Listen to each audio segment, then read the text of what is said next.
Assalamu alaikum students. Welcome to the lecture of chemistry. I am your teacher Sumayya Khan. In our previous lecture students, we have discussed the important points about the molecular orbital theory. Let's begin today's lecture with the application of those important points for describing the formation of hydrogen molecule, that is H2.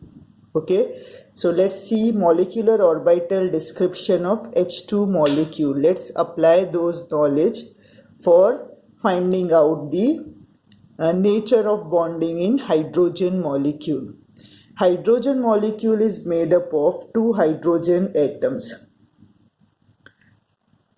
Each hydrogen atoms contain one electron in its s orbital, 1s orbital. We have two such hydrogen atom with 1s 1 electrons. Okay, so in the beginning, for drawing that molecular orbital diagram, we'll take on one axis the energy. Now this energy is in the increasing order. In the beginning, where we have two hydrogen atoms, they will have some energy, particular energy associated with their atom. Okay, so both will have the same energy when they are not bonded, and they will have one electron in their s orbital. Okay, so configuration is 1s1 for both these hydrogen atom. Okay, and it will also have one electron. Now, according to molecular orbital theory, when these two atoms come close to each other, their atomic orbital gets combined with each other. When it gets combined with each other, it will form molecular orbital. As you can see here, two atomic orbital of two hydrogen atoms are combining.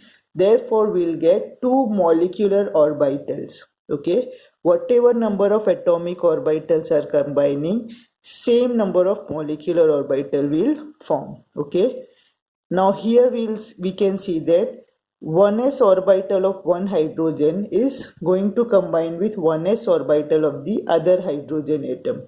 So two orbitals are going to combine, therefore we will get two molecular orbital. As both these orbitals have s orbitals, they will go for linear combination, or they will overlap through their axis. Okay, when it go for linear combination, we are going to get the molecular orbital which will be a sigma orbital. Okay, so here we are going to get what? A sigma molecular orbital whose energy will be less than the energy of the previous independent atomic orbital. Okay, so here you are going to get sigma 1s orbital, which is your bonding molecular orbital. At the same time, you will also get the anti-bonding molecular orbital, and that anti-bonding molecular orbital is going to have some higher energy than the previous atomic orbital. That anti-bonding molecular orbital is expressed with the help of a steric mark or a star above that sigma sign. So we'll have one anti-bonding molecular orbital. Okay, the capacity of this molecular orbital is of 2 electron, and this one is also of 2 electron. Sorry, I should have written this below. Okay, now we have two molecular orbital. One is bonding molecular orbital and the other one is anti-bonding molecular orbital. The energy of the bonding molecular orbital is less than the atomic orbital. It means that this molecular orbital, bonding molecular orbital, will be more stable because its energy is less. whereas you can see that the energy of the antibonding molecular orbital is higher than the atomic orbital. Therefore, this will cause instability of the molecule. Now we have two electrons in with each of the hydrogen atom in their 1s orbital. So according to the molecular orbital theory, we have to follow the Pauli exclusion principle, Aufbau principle, and Hund's principle. So according to Aufbau, we know that the orbitals are always filled from lower to higher energy level.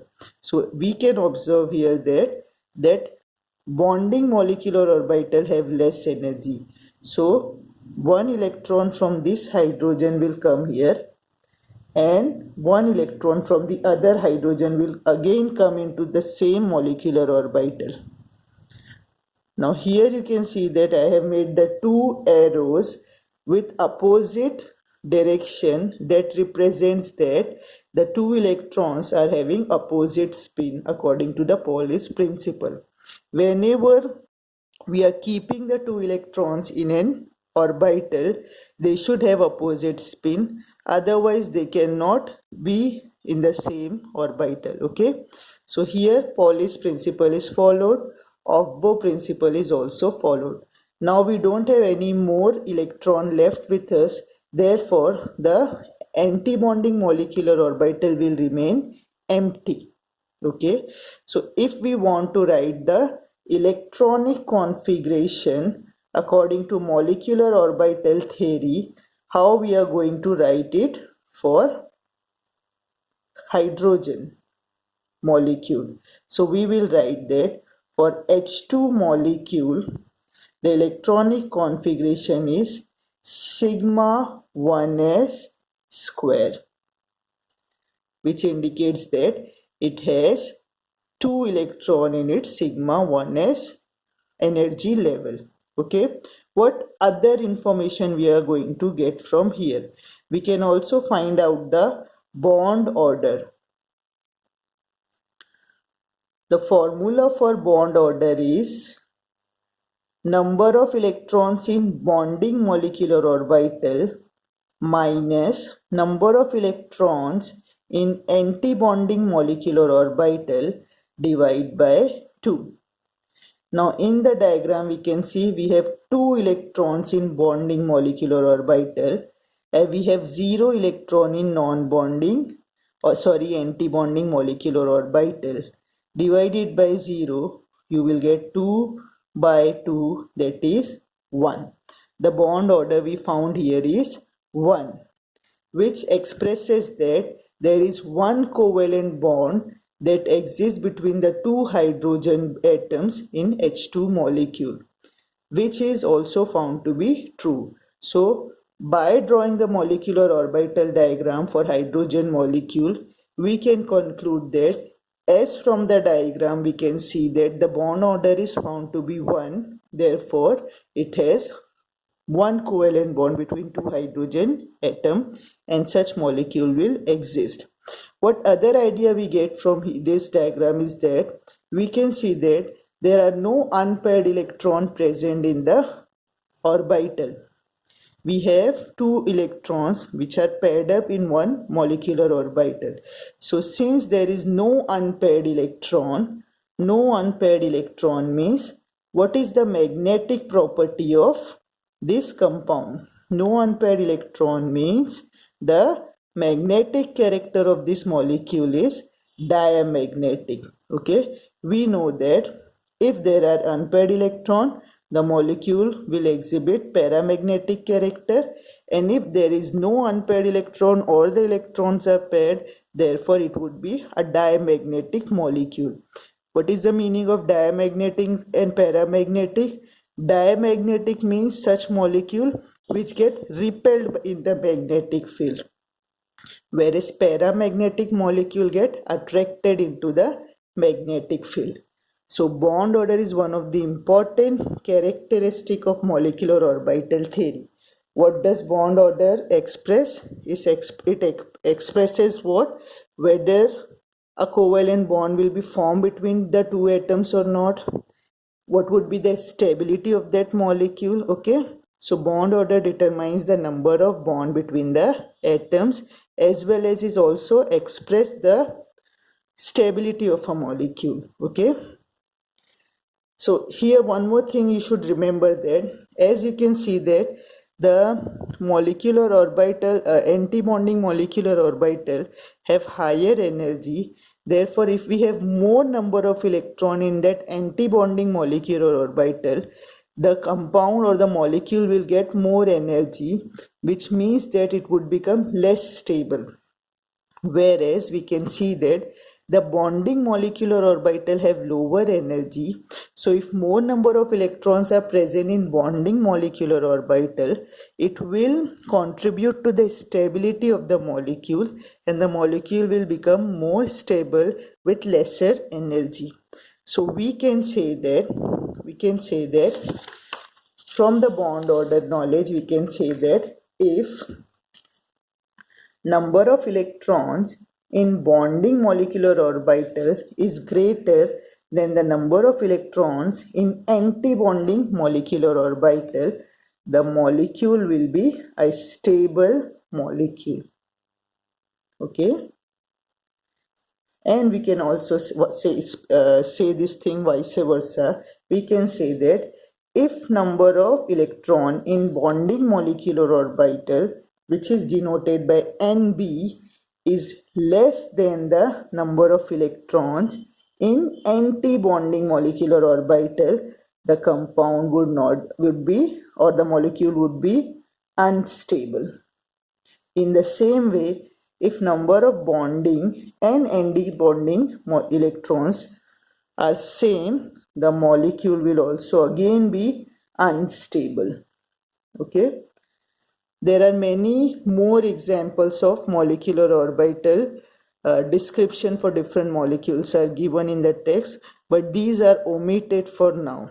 But let us understand, try to draw that diagram for one more molecule. Let's take a molecule of helium. Okay, so if suppose we have helium He2 diatomic molecule, we'll apply the concept of this theory only to diatomic molecule. Okay, so let's take He2 molecule, that is helium molecule, and let's find out whether this molecule will exist or not. Okay, we know that in helium, each helium will have the configuration of 1s2. Okay, so we have two such helium atom with two electron in their 1s orbital. So let's draw the molecular orbital diagram. This is your axis for energy. In the beginning, we'll have two helium.